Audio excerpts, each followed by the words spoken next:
how all these factors come together, that it's not just the potential end of your marriage and your life as you know it, but right at the moment that your career is about to do the thing that you've, like the whole reason for the season for being, and his choices could not only blow up your marriage, but blow up your career. How that all came together, I'm telling you, just that scene alone is just, I just can't even believe it. Yeah. I'll leave it there. There's my pitch for the book. Yeah. It's up. Hi, friend. It's Daryn. Welcome to Call Me Friend, powered by Miss Lou's Cabin, an Airbnb property on a remote section of the Georgia coast. This is the podcast where we call a friend and you get one heck of an incredible story. I want to start out today by asking you a question. If you had the opportunity, would you read the diary or journal of one of your former co-anchors? I'm asking because I feel like I have that opportunity, and I'll just cut to the chase. I said, yes, I would read it. Now, let me go back for a second. When I was at CNN for most of the time, I was what you would call the late morning anchor. I was on from 9 to noon Eastern. And the woman on before me was Carol Lin. She was on from 7 to 9 a.m. In fact, Carol and I are part of history because we each were on the set during 9/11. Carol was on the set when the first plane hit the towers, and then she and who she was co-anchoring with at that time had to eventually pass it on to me and my co-anchor, Leon Harris, and then we were on the set for the next part of that part of history. It's a piece of tragedy and world history we will forever share. And side note here, I think there might be a perception that in a very competitive industry like broadcast news, it's cutthroat, it's mean, women are just into catfights and just not there for each other and awful, and it's kind of like a Real Housewives episode. I really have to tell you, that has not and was not my experience.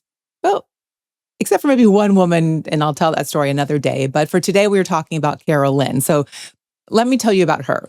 Carol came over from ABC News. Really a lot of reporting experience, a lot of respect for her. And she did great. But we were kind of different people. We were leading different lives. She was this very serious, driven, focused correspondent and anchor. And yes, I was serious too, and I was competitive and ambitious. But she showed up with this very nice husband, Will. And so she was married, and it seemed like this very lovely marriage. And I was, boy, was I single. Single in that I was searching for the guy, and the guy did not show up until many years after I left CNN. So like, when I looked at Carol and Will, I saw what you would say today, hashtag relationship goals. They eventually got pregnant, or let's say Carol got pregnant. And then it was in the middle of that pregnancy that this story took a very dark turn. In the middle of the pregnancy, Carol's husband, Will, was diagnosed with a very rare form of cancer. And he did live to see their daughter born, but not that much long after that. But after Will passed away, Carol found herself in this life that she could have never predicted as a young widow with this baby, as a single parent. She eventually came back to CNN, but that was not going to be a match to live that kind of life and go through what she was going with her grief and trying to be a single mom. And, she eventually left CNN. I then years later left CNN. We just drifted. The good part of social media is that you connect and you kind of keep tabs on each other, but we really didn't talk to each other for many years until a few months ago, Carol reached out and she told me that she's written a memoir. It's called When News Breaks. And she asked if I would read an advance copy. So I said yes. I mean, kind of just to be nice and supportive, but wow, oh, wow, oh, wow. First of all, I have to tell you, this book is so good. It is very, very good. It is worth reading. And there are things in there, let me just tell you, I had no idea. Let's start with that perfect marriage. We're not perfect, but the relationship goals. Yeah, there was some stuff going on. Carol writes and tells and is very out there sharing that there was infidelity on both sides of the marriage. She shares the very raw, heart-wrenching journey of going through Will's cancer. And she also shares about people she worked with, including me. the lesson of all this, I think, is all about perception. I am fascinated about how I perceived her. And I'm also interested to read, and I'll share with you later how she perceived me. Boy, I think we both had some things wrong. The other thing, too, to share is that since all this has taken place, and since the Carol that I knew at CNN has kind of morphed into this person, she's a very different person today. She was very serious and very straight-laced at CNN, and she has turned into this ishy, gishy, warm, loving. Well, I have so many questions. I think there's only one thing we can do. We need to call Carol.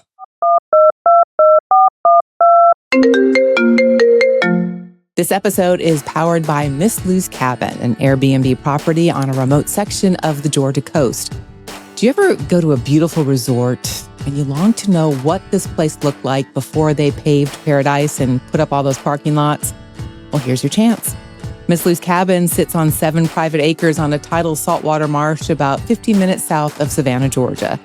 It is a place so quiet that you don't even hear road noise. Instead, you're going to hear pink spoonbills, wild dolphins feeding off your private dock. I just saw some this morning. The breeze whistling through the Spanish moss that hangs from countless oak trees all around the property.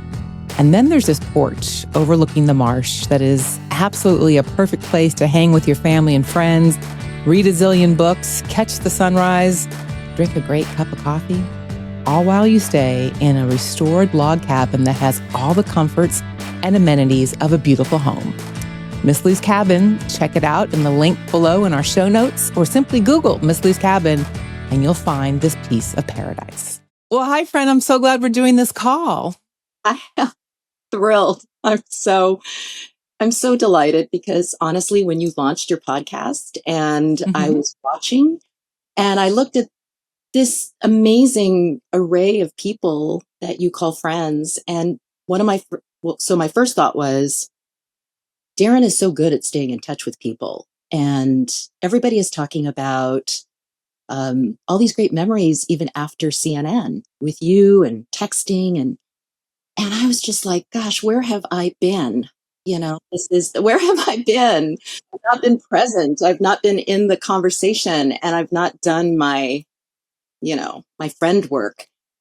So it was such a pleasure to be thinking about you and carrying you in my heart and remembering all the important moments that I felt like I had spent with you at a really difficult time in my life. And I totally get the conversations that you're having with people and how people are so thankful to know you. So I just wanted you to know that, because when I watch your podcast, I feel like there is the work that is good work, is people work. Oh, well, thank you. It's really kind of a selfish pursuit because, I know you've moved to Hawaii, but Trent and I have moved to this remote section of the Georgia coast and we love it. But remote is an understatement and I miss my friends. And so if you have a podcast where you have to call your friends, then you call your friends. And so it's great to be able to set aside time, especially when friends are doing incredible things like you are. And I want to this is me making hooray, because you had this big goal to write this memoir and you've done it. You have done what 99.9% of people who say they're going to write a book, or I have a book in me, or I want to write my life story. I mean, how many people say that? And you not only have done it and completed it, but you got the book deal. And now, at least when this podcast comes out, it is out in the world. So yay for you. Daryn, I got to say, 99% of people don't write memoir for a good reason. Don't try this at home. No, you want to recommend. No. You want to don't do it. Box, right? You want to keep perpetuating the carefully crafted reputation and image and impression that other people have of you. And I think if one is going to wander into the wilds of writing a memoir, number one, I think you just got to brace for the journey, because things that are unexpected. And there's a point where the book begins to write itself, because you're in this container, and it can't be all things to all people. And I think you paved the way for a lot of us, Daryn, because you wrote your books early on, right? As part of your own journey, your own professional journey after CNN. And that was so exciting to see how you are continuing to curate, the most amazing, interesting aspects of not so ordinary people, right? I mean, I think you've demonstrated to so many of us that we all have a story to tell, even for those of us who dedicated our lives to telling the stories of others. Mm-hmm, mm-hmm. Right? And then the interaction that I see in your podcast, it's so organic. And I really feel like I'm that fly on the wall. And it enables me to catch up with other people too, like our mutual anchor husband, Leon Harris. Right? Leon, I yes. watched that episode. We hold in our heart. We definitely hold in our heart. Yes. Because that is how I Yeah. learned oh my gosh, how much the walk that he walked, right? And Yeah. the work that And he's continues doing. to walk. Yeah. Yes. Continues to walk. Well, in terms, okay, let's get to wandering and wow and fly on the wall. Carol, this book, wow, wow, wow, wow. For being an When early you reader, reached out, Carol. when you reached out a few months ago and you said, would you read it? I mean, being a friend, I said, okay, I'll do it. And then, I know some interesting things about your journey and there are some unusual things, but let me tell you, I did not have any idea about some of the very big things, which I want to get to in a second. But first of all, why? Why do this? Like you said, if you're not going to share, don't go there. And you go there. Why Yeah. did you feel you needed to share this with the world? At first I was only going to share it with one person, which Mm-hmm. is my daughter, Chloe, Mm-hmm. because there got to be a point in her life where I felt like she was feeling so much pressure to be perfect, to be this Mm, and she grows up with social media. She's 22 now. She's living her best life in New York, but she lives in a she is among a generation that is defined by how they present themselves to the world. And I wanted her to know that for everyone, there is more than what you see, including your mother. And there are things about your mom that you don't know. That actually, there are things that nobody knows. And I wanted her to understand who I am, to give her whatever permission she wants to give herself to be whoever she needs to be in the moment she needs to be it, which includes making mistakes, right. less than perfect. And when you look at when we were that age versus what the age that our daughters are now, living that age, I mean, can you imagine? I remind myself of this. I think, okay, in my 20s, I wasn't doing that, but look who I was dating. Yeah. That was not pretty. And my parents weren't involved in that. That wasn't posted on social media. That gets to stay wherever I want to put it as a layer that helped me grow into the person that I am. And maybe an alumni magazine came out once a quarter and I'm like, oh, look what all those impressive people are doing. And that was the end of it. To live with this incessant pressure is just crazy. So there are mistakes, but also, Carol, and you do write about this, there are some incredible things you have done in your career. One of the things we share forever, we are forever linked by 9/11 because you started it and I kind of finished it. We were the anchors that were on the set when the planes were hitting the World Trade Center. Yeah. And Daryn, that is so important for people to know. And I know you've talked about this in your other episodes with other journalists, that there's a whole team behind us. We are the face of that moment. But there are, it was on that particular day, it was, I think, an all-female crew in the control room that was running the coverage, right? And I get the attention around the 9/11 anniversary because I just happened to be the first. But Daryn, you and I know that I was the first because I anchored a morning show. I mean, it could have been you. It could have been any of us, right? Right. And, the kind of the twisted part of news is, you want to be where the big story is. Like Yeah, you were lucky. You were lucky that day that you were on the set when that big story broke. But, in 1,000 years, there's nowhere else you'd want to be. Right. And isn't that the weird irony that maybe a lot of people don't understand, or journalists get criticized for that we commodify other people's tragedies. And at the same time, I think you and I agree that to be a trusted voice, to work for an organization like CNN, certainly in those days where the vetting process for information and the training we received and the feedback we received as anchors, we knew the responsibility of representing the network, right? So it's not Carol Lin, it's not Daryn Kagan, it's us, the team at CNN. And I don't want to downplay that day at all, and I don't want to, come across as if humble bragging, but I am so grateful for that experience. And I'll never forget the handoff to you and Leon, right? Because Mm-hmm. your show had started by then, and there is this moment where, how do I know when to get out of the chair, right? Like, Yeah, exactly. how do I let go of this horse? Yeah. And you are just standing there, and you have such charisma, Daryn, that I could just feel you back there. And I'm waiting Hopefully for this positive. moment, right, to get out. And One of the things that, yeah, I mean, and I hopefully somebody who is proud of you and then also put me in coach, right? Like you're ready for your big turn. And even then, even in that transition, I don't know that how could we fully appreciate what it was that we were witnessing and what we were anchoring. But you use every skill that you have. And like, that's kind of what you show up for, like those kind of moments. You mentioned the behind the scenes, what was going on with that. And you do such a great job of describing that and naming names of who was there and who was making the calls. And I love that part of it. And I think that's great for people to get to see. When I get asked, do you miss it? Like, do you miss being part of network news?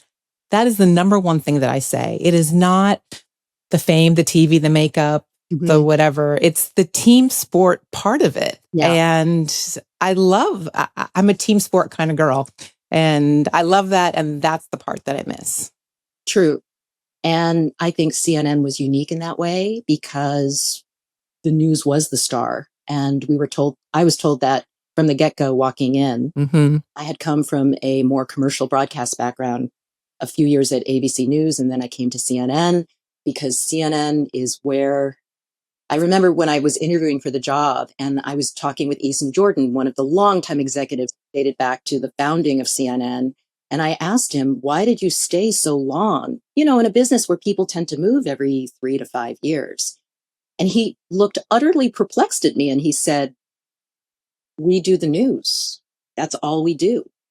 And I thought, this is brilliant. And the team that you're talking about, so much history there and passion for not only the news, but the organization itself and the founding of it. And I think that's gotten lost in a lot of the noise around, the state of the union today and the state of the media. And I wish this experience for young journalists because we are nothing without those who surround us. That is so true. That is so true. But we also had, both you and I had experience in local news. And I mean, it's just a different world. And at the risk of sounding like bitter old ladies, we can, we can move on past that. But there's so many things that your book does brilliantly. But one thing that was very eye-opening to me was learning about your family and being the child of Chinese immigrants and why I think that's important. The overarching thing of your book to me is perception and what we perceive and what we think and what we think people are. You just really have no idea whether it's a coworker or someone you're watching on television, all that went in to making that person who they are to bring them to that exact moment. And I feel kind of like a doofus that I just had zero appreciation for that kind of background and all that brought to who you are and who you were in that moment. I perceived you as so serious. And I think you were very serious at that time. But I didn't realize the things that went into that and the pressure that goes into that. Daryn, when I was pregnant, one of my producer friends told me that there were We can name names. We know them. Jenny, she's in the book. Okay, Jenny. She told me, because she felt bold enough and familiar enough with me to say this, but she said to me, Carol, there are people in this newsroom who fear for your child. Because I did not have a reputation for being maternal, and for good reason. And I think what you're talking about is, well, it's twofold, I think, for me. One is, that moment when we walk into the makeup room, Daryn, and they put, for me, the layers. Yeah, the layers. And I felt the shellac. So much. For me, it was almost as if they were carving my identity, giving me cheekbones, giving me eyebrows, giving me all of this. And I think mentally and emotionally relate to being the daughter of immigrants, which has a certain, trope to it. But I will say that being the daughter of Chinese immigrants who had differing ideas of what they wanted me to be. My mother wanted me to assimilate. It's not as if she said, be white, but the values that she had were to be an American was to point to success stories on television, on the TV news, and what we saw in that era. My father said, you can be anything you want to be, but be smart, be knowledgeable, hold all the knowledge of the world, and let people judge you according to your intellect. But the message from my mom was, I think, very ingrained in me that appearances matter, that people will judge us based on how we look. And isn't that so much more resonant today, given what's happening in our country and the world?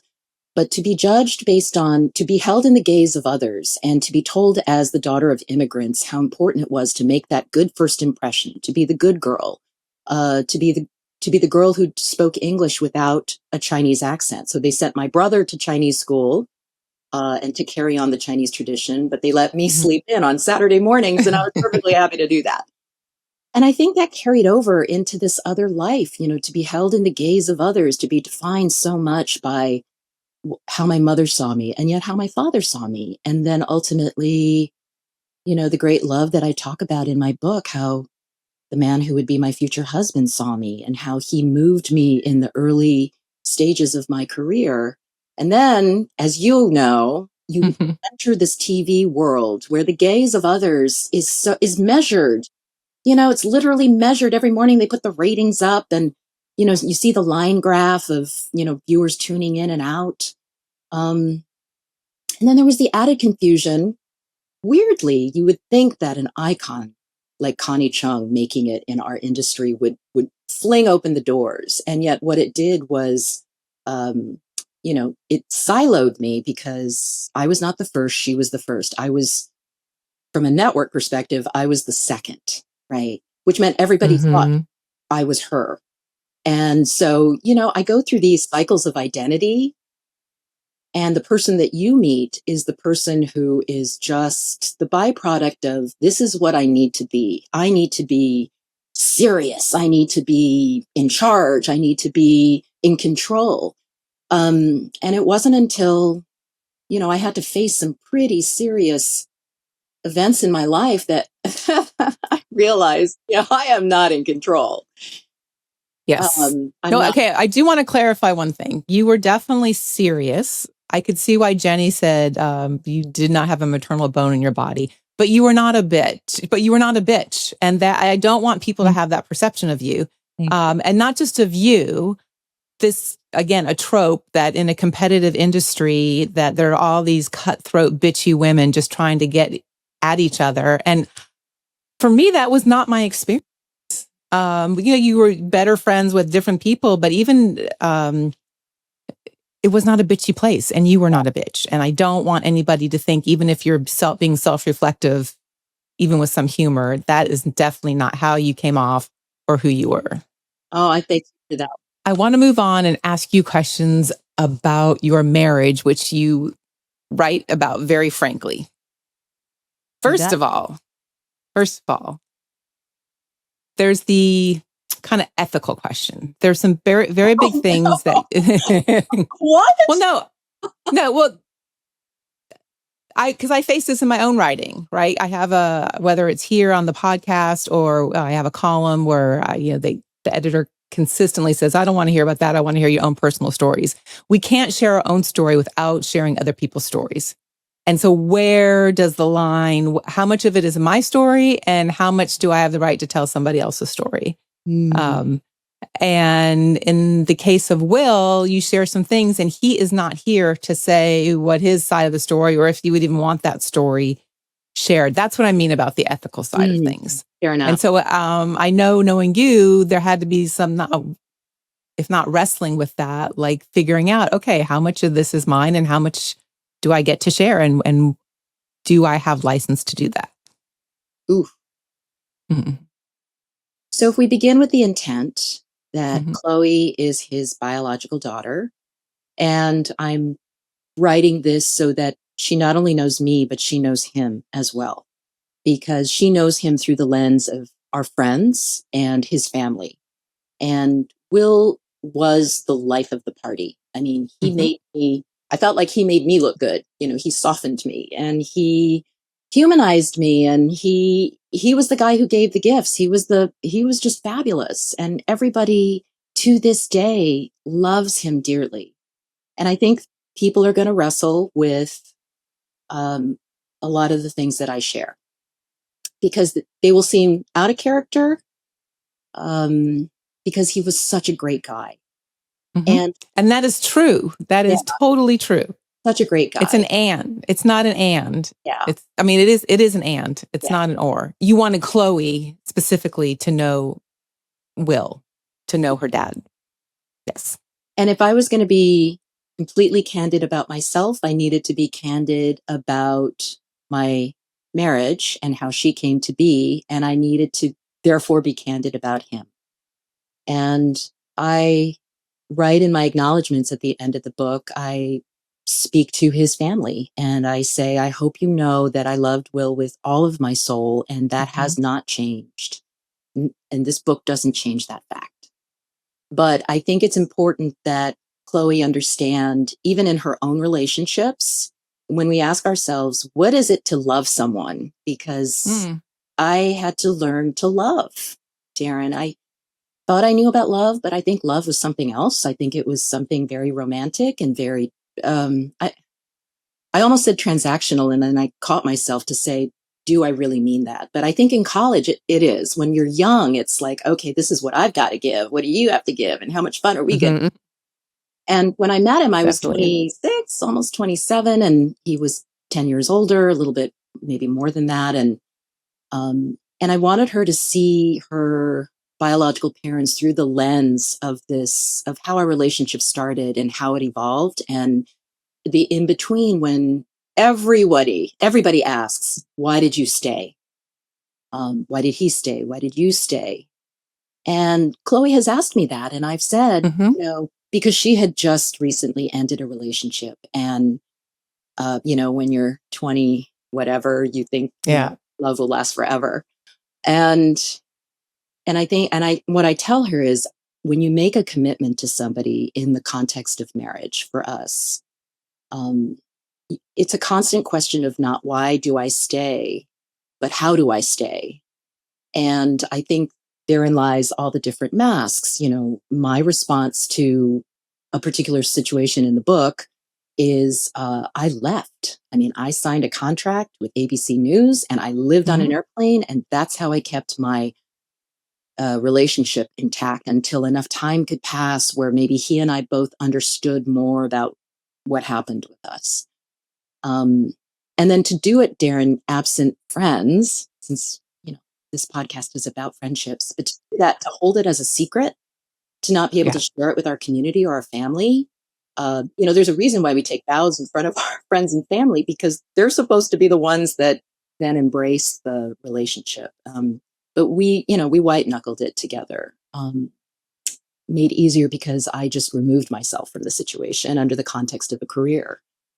So would Will want me to tell this story? I think he would if he and I think he would agree, and knowing Chloe as I know, and how a deeply sensitive feeling soul she is, and always asking about the why in life, I think it would be important, to understand what love looks like, even when it's under a lot of stress. So that's my justification. Yeah. I mean, interestingly, of like all the questions I had, the why you stayed wasn't one of them. It made sense. And I understood, maybe because I understood that life, how you stayed, how it served you. If you'd been an accountant going to work 9 to 5 every day, you might not have had the space in order to do it like that. The career actually served the marriage's time instead of took away Yeah. from the marriage. Has it ever occurred to you that your and Will's story, it has this arc that's kind of like A Star Is Born? And he would be Bradley Cooper and you would be Lady Gaga or Chris Christopherson and Barbara Streisand. That, yeah, like you said, he was 10 years older. And I appreciate to be that young 20 something and you meet the guy who's 10 years younger and just seems to be it and so established. There was kind of not an experience imbalance. I don't want to say power imbalance, but experience imbalance. And then as the story goes, you kind of become the star and he becomes the trailing spouse. There's a cinematic quality to the story, in the sense that the way we met and the role he played in my second love. So if my father and his promise that I could hold all the knowledge in the world was the beginning of that first relationship with an influential man, and then meeting Will under the circumstances shortly after my dad died, there is this baton that passes in different ways. And I think that baton largely is for me, uh, the eternal question: who am I? And when you add the TV piece, and the man piece, or the partner piece, it's not only who am I, but who am I supposed to be to you? And how do these competing loves, the career that constantly takes you away from all the people and the things you love, into the unknown, and mind crushing deadline pressures, um, what does that say about me? Why do I keep leaving the people I love? Why can't I sit in my relationships and just fully experience them and see them through? But I think it was this chase. I was constantly chasing the next. Yeah. And I thought, when I get that, then I'll be happy. When that happens, then it'll be good. Then I'll be justified. Right. When I first met you, CNN was in this super dynamic phase, and they were creating new shows and creating new anchor teams. And it was very easy to ask, what's next? Because you're going to be able to ring the bell pretty quickly, right? So what's next? Okay, got the morning show. What's next? Oh, the new president of CNN, Rick Kaplan, he's going to create a magazine show. Yeah, magazine show, because at the network, when you get a magazine show, so morning show, magazine show, then I don't know how many people know this, but airtime is a currency. So the more airtime you have, the more prominent you are at the network. And so I kept adding to this portfolio, and yet it doesn't fill the bank, right? And the thing is, what I needed the most in my dark of night, as they say in writing classes, is I needed the things that I couldn't name, because it wasn't about the next. It was about sitting in the situation, which was, when Will was diagnosed with what would be a fatal cancer shortly after Chloe was born. I needed what all those people at CNN, who maybe at the time I was more comfortable to see people in their roles, like, oh, Jen is the executive producer, and Daryn is the anchor who follows me. And do you know what I mean? The writers were here, but we're here to write the show. And ever since writing this book, Daryn, which has been a connector to you and so many other people, the brilliance of this experience is not how many books am I going to sell. The brilliance of this experience is reconnecting with those people to say, how did I not know this about you. How did I not know that the head writer of our morning show had lost a sister at one point, lost a child? How did I not know that? How did I not know so many of the wonderful things that you share about your own background, about your mom and your family? And, I was rewatching some of your podcasts and the conversation you had with Nicole Lappin and the commonality you had about, with, she was talking about this uber successful financial reporter talking about her debt and issues with money, your background with your family. And that is so rich. And these are the conversations that I felt like I missed out on. And by the time I realized that human connection piece, I was just in the firefight. And that wasn't the time to connect in a meaningful way because I just needed so much help. Right. Well, and to be, again, like, I feel like I'm defending Carol. Like, you weren't a bitch. And like, how did I not know? I love the title of your book, When News Breaks. That's brilliant. But that actually because that's what I took from your book. How did I not know? Like, how did I not know Carol's childhood? How did I not know how hard these kind of aspects were for her? How did I not know what led to her being so serious? Like, and then you times look all around us. Like, we knew nothing. Here we are reporting a career of facts. And we didn't even understand the facts of the people around us. And maybe that has to do with youth. And being young and having gone through some things that maybe now we understand. But if you're looking for an alternative title for your amazing book, it could be How Did I Not Know? But not just you, all of us. All of us is what I would say.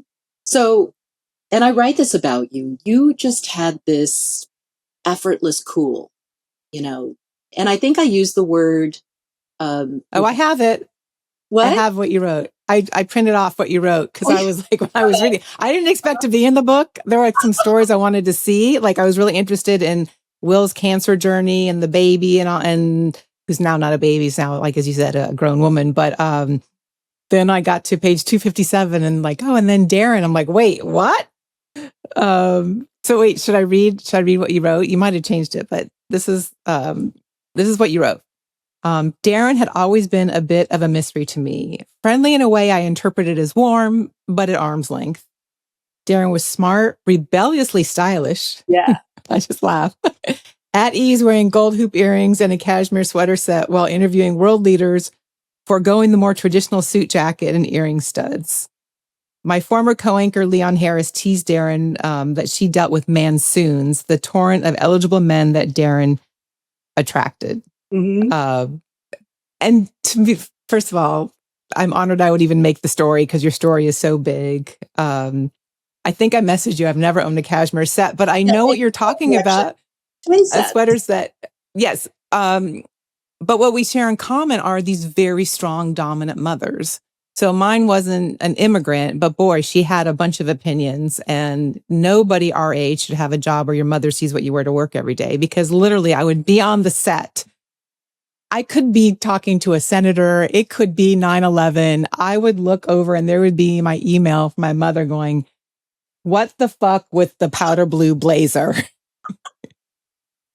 And I, in the break, would write back and say, "Well, the lady at Nordstrom said it's not powder blue, it's chambray." Oh. And she said, "Well, it fucking looks powder blue on my set and you're never to wear it again." And guess what? That blazer never made air again because my mother had a very particular idea about what her kid was going to look like on international television.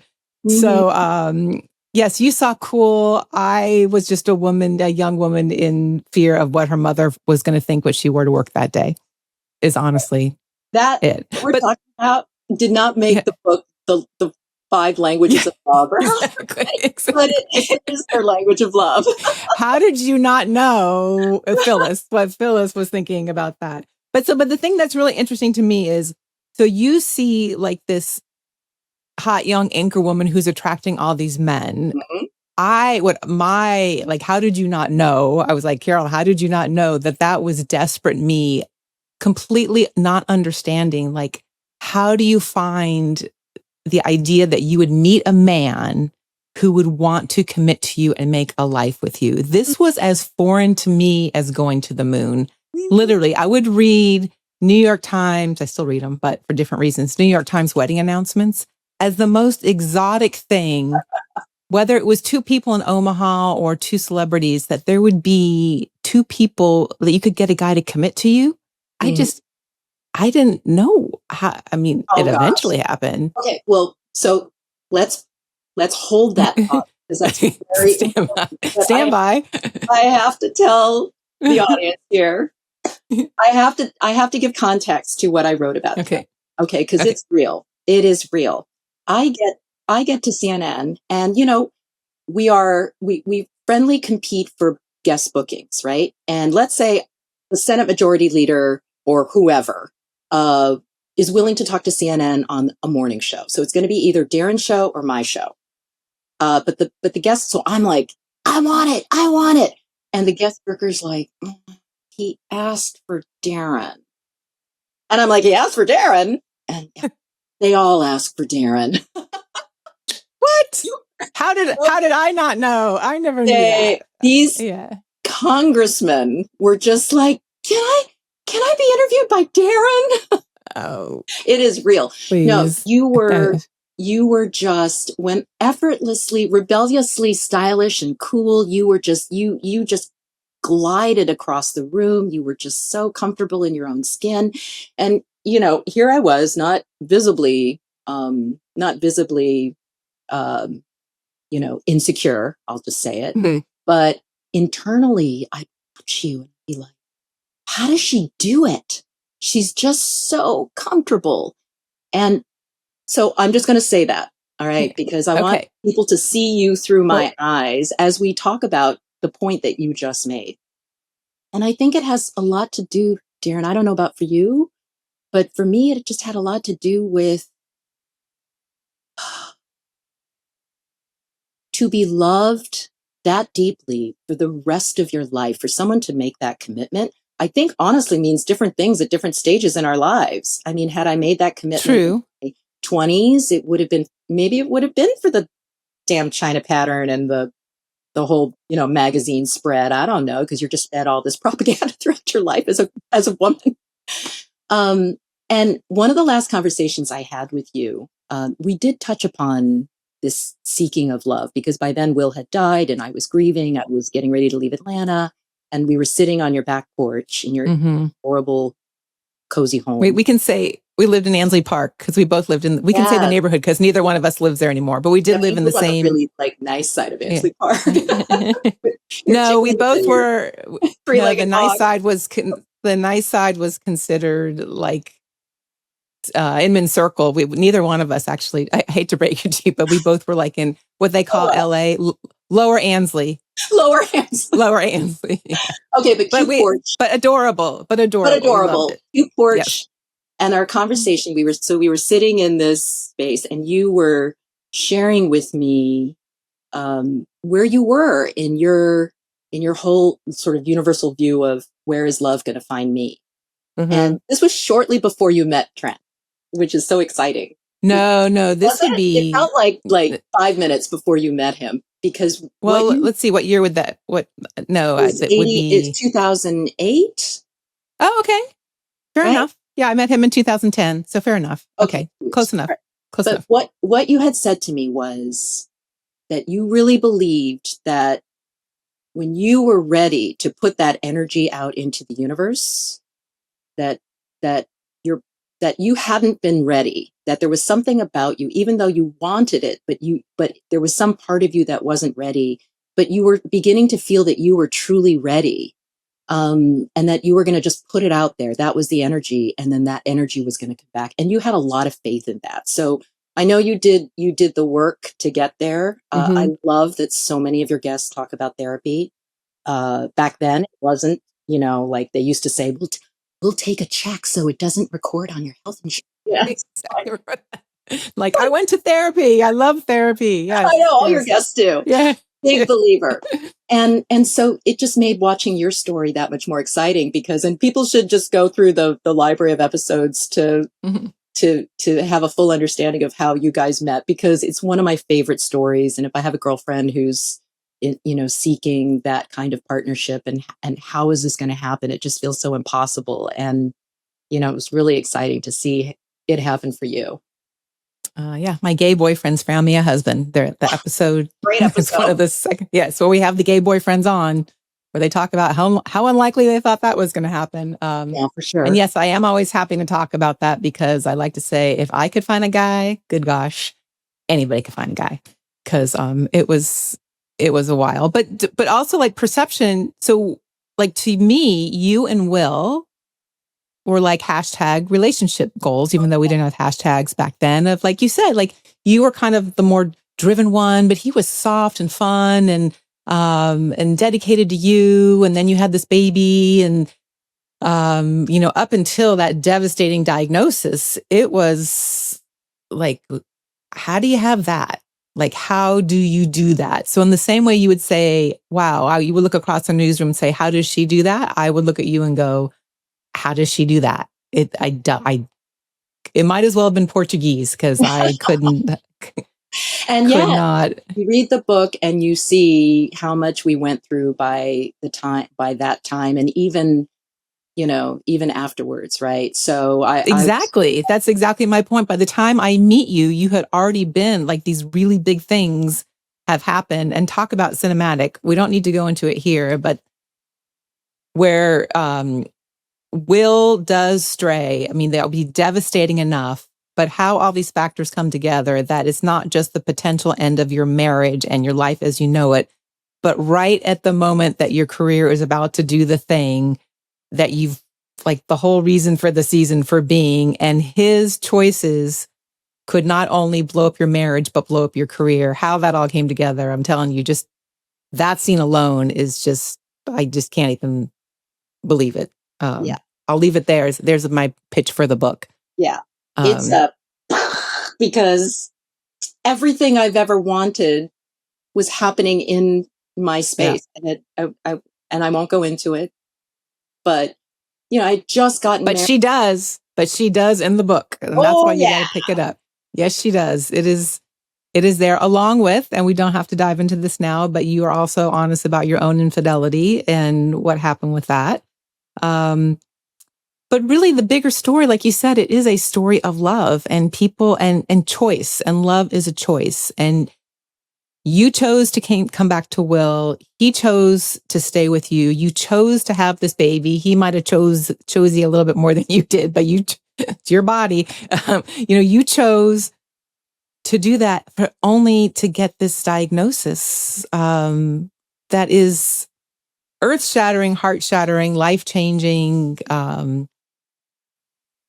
There's so many things to say about it, and you share it so beautifully. You really do. Both the tragedy of it and the humor of it. I mean, there's some moments in there, like where you talk about going to the play group, and the mothers. I was hoping the story would be in there. I'm so glad that it is, because I do remember the story. Like you go to this play group, and the mothers all go, "Well, what's hard in your life today?" Please share that, because I think that is so good. It was, so after Will died, I was still on maternity leave and in this beach city, Manhattan Beach, California. And my mother is saying, you need to get out. She needs more stimulation than just looking at your sad face. My mother was just trying to get me to get going. And finally I get motivated and I go to a mommy and me class, which is infamous for anyone who's had a baby and is trying to get out of the house. And you sit in a circle with all these mothers who had just given birth, and there's an icebreaker question to get us going. And that day, the icebreaker question was, what's the hardest thing you've had to go through since the birth of your child? I saw the potential to make connections that would be meaningful to me. And Daryn, I had gone from a world of men in our broadcast journalism career to this world of women and babies, which was, I think the border with Afghanistan was going to be more familiar to me than this circle of women with their babies. And so, the organizer says, so let's begin with, what's the hardest thing you've had to deal with since the birth of your child? And it was like it was like the nuclear clock ticking down as the circle of women, report back, having sex again has really been hard. I can't sleep through the night, or, another mom stole my nanny. There were all these stories that are legit in the world of early mothering. So it gets to me, And I say, well, the hardest thing I've had to deal with the birth, since the birth of my child, is my husband died from a fatal cancer, and I have to decide whether to go back to work. I'm an anchor at CNN, and I'm thinking about asking if I should be reassigned to the Middle East, which was like, what? Yeah, they wanted to break the ice. It was broken. You just have to tell people what they want to hear. And I don't know when I learned that lesson, because sometimes the truth hurts. Sometimes the truth, and there was just this mic drop moment. I mean, it's as if I dropped the F-bomb in front of the babies, and it was just painful. And finally, so dead silence. And then finally the organizers said, "Oh, Carol, we wish you all the best. And, what can you say?" And I just had to get out of there. I had to get out of there, Daryn. My hair was on fire.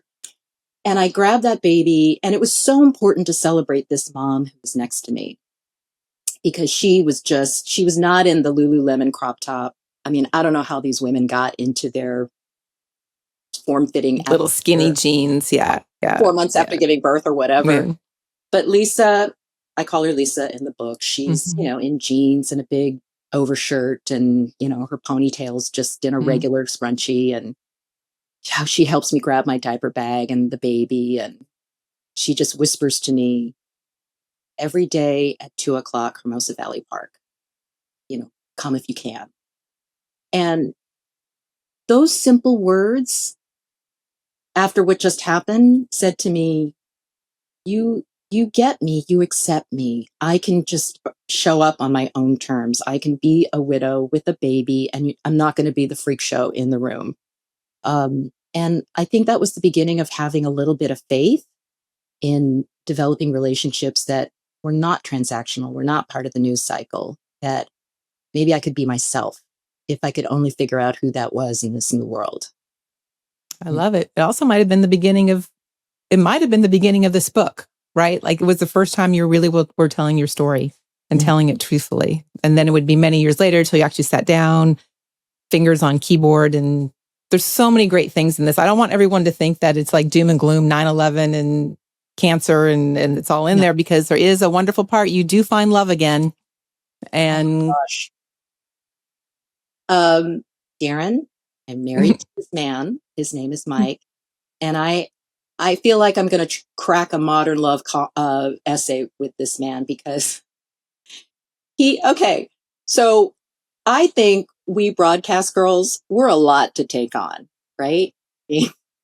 We carry our own water, right? We have our own money. We have our own histories. We have careers that we were so blessed to experience, that, whatever minute percentage of people get to have the privilege of traveling the world and asking people questions. But then you add the TV career, the baby, the cancer story. I was unemployed at the time when we met. So there's that story. You were what we call a catch, Carol. You were a catch. I was a real catch. And anyway, so our story is definitely, there was a version where I went into the details of how we met, but long story short, it was the result of my mother's prayer. My crazy mom, who everybody loves in this book because she is comic relief. But so many things had to happen from a fateful perspective. And I did think of you when I met Mike. Like, when you're ready, it's going to happen, even if it was something I didn't see happening for myself. But here is this man so many years later, and I decided to finish this book, because I actually had started it shortly before we had met in 2008. And I set it aside, because to fully immerse in memoir, you really have to relive. And I didn't think that was fair when a new relationship was starting. But all these years later, I'm picking it up again. And for the last 18 months, I have been with my first husband through, right? From first love with him, to the meet cute, to the career, to the betrayals, all of this, full immersion, hours and hours a day. And he has been nothing but supportive.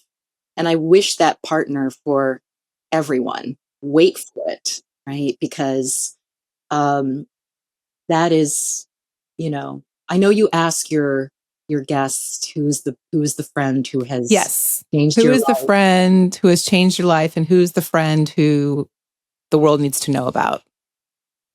Well, he is definitely the friend who changed my life because he is not a natural fit for me. He's so calm, solid. I'm like so reactive, and I Mhm. wait for him to wake up in the morning because I have all these thoughts and feelings, and I share with him. And anyway, so he is definitely the friend who changed my life. But it can happen, and I think you are right. I think there's an energy out there and a faith and a belief system.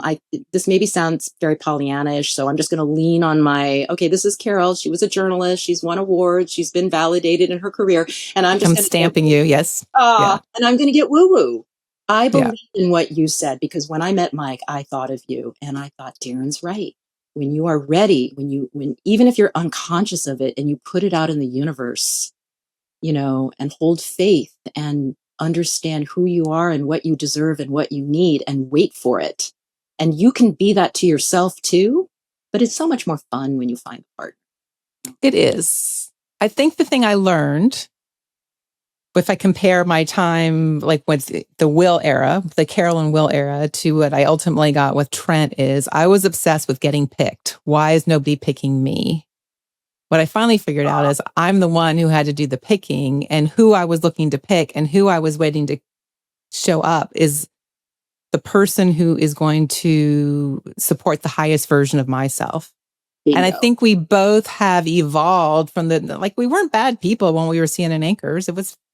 We were fine. We were good people. Yeah. But I like these people better. Mm-hmm. Mm-hmm. And these peoples, you and I, we're just different people. We're higher selves. And the men who we're with today would not have fit the women we were when we were at like the height of CNN. Yes. I know I wouldn't have been with Trent. I know it. I know for a fact. It was Why? about even. What about that Daryn would not have ended up with Trent? I would have thought he was boring, and he is not boring. I wouldn't have picked a man who expected you to be committed 24/7 to a family. I couldn't have done that. I found a man who was put on this earth to be a husband and a father. And as I explained to him, like during those days, it's not like I couldn't even plan a vacation. I couldn't promise you I was going to be here at 2:00 to pick the kid up from school because I might be off on a story. Yeah. And I think I was shooting too low.